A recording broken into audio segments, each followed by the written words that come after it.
The new minimum wage law in California has set a $20 per hour minimum wage for fast food workers that has led to price increases in many chains to offset the higher labor costs.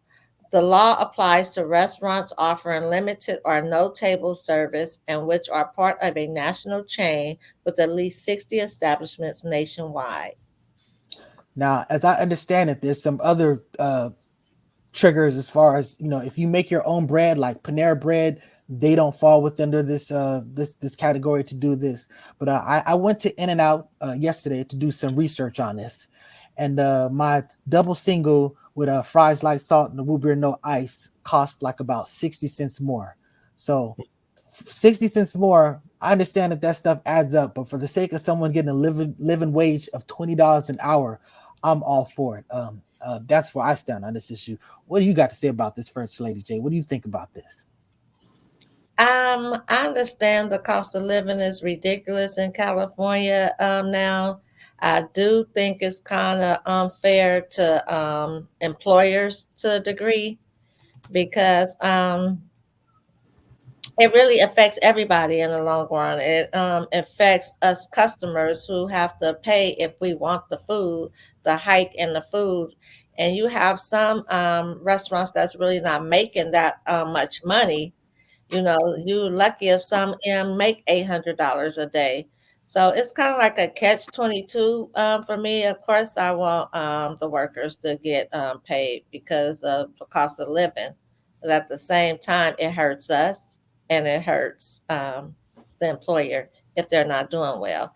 And I hate the fact that Panera Bread gets out of it because of his friend. Ouch. Brother Charles, actually, you got something to say about this? Yeah, the main thing I would say is that during the COVID, challenges that were hitting in the United States, that fast food workers were deemed to be essential workers, and they were out there working hard every single day, being exposed to various people coming through the drive-through. I know they work very hard. I've known several people that make livings in the fast food industry as managers and whatnot.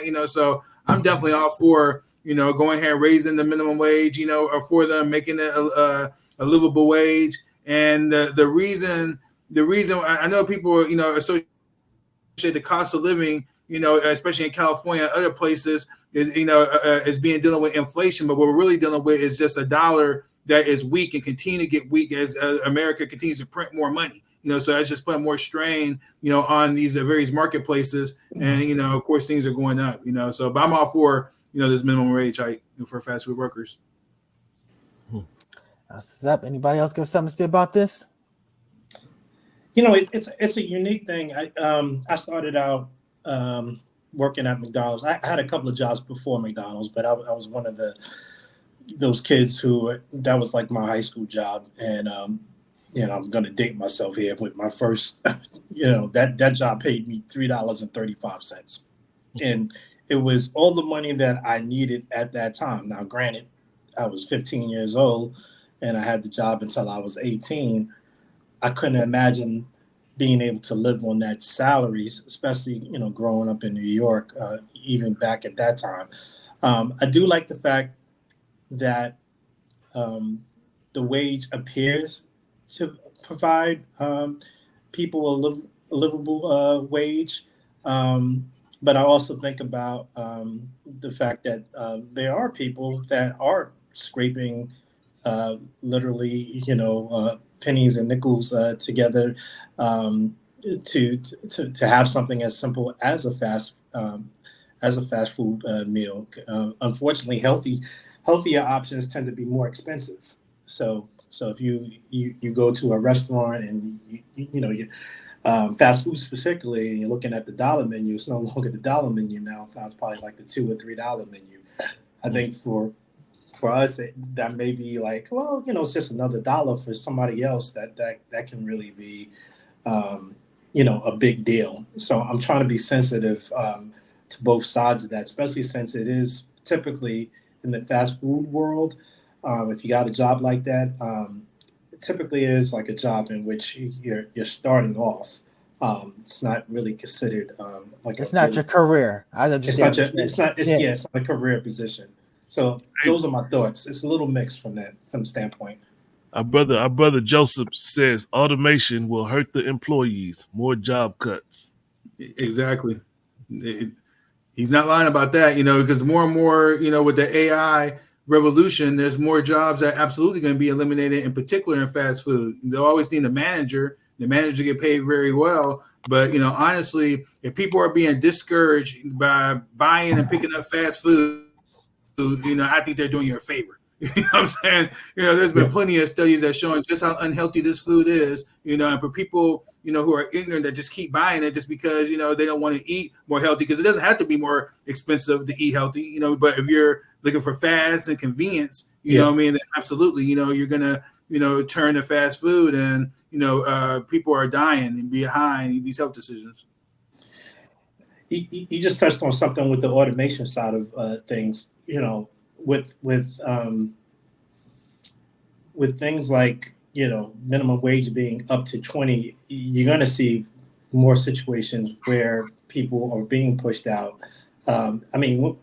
Look at it right now. How many times do you go to like a supermarket? I was just at the airport the other day.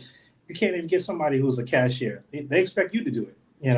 So that's a job that's getting phased out. Just a cashier standpoint. As soon as they figure out how to make the food without a person, forget it. So they got that burger flipper machine. They got the machine that's doing that already.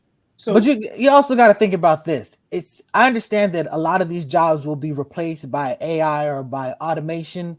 This will also create an opportunity for people to go into a different sector of working. I know that in the legal community, you used to have a lot of people that were doing all the physical filing and all this type of stuff, but pretty much all the courts are using electronic filing. That impacted that industry, but the bottom line is then it sort of forced them into a different lane because you're still having to serve in person. So, some of this stuff just naturally puts us in a different direction. What we need to be doing is developing these technological skills, these technological trades. So we're the ones that are working and servicing this AI and these robots and these machinery and stuff like that. So it'll be a function of evolving to where business takes us. So I would say the same is true now. Like the people have the opportunity to get a more high-skilled jobs if you put in the work. But if you are relying on low-skilled labor jobs, then those are being eliminated, and there's going to be less jobs and more jobs, so there's already, not necessarily enough jobs for, many people inside the United States. And when you factor in immigration, coming in, and then of course the automation we just spoke about, it just translates to less jobs. So you definitely have to step your game up if you want to, put food on the table. No doubt about it. So let me take this opportunity to welcome in. Oh yeah, that was a great point, brother Yusef White. All Dollar Trees are closing. Not only that, but also the 99 stores. So they're all of them are closing. So it's a sign of the times, and that type of stuff would probably hurt seniors the most because they rely on going into those little stores to get that type of stuff, whereas younger people are probably more accustomed to Amazon and this, that, and the other.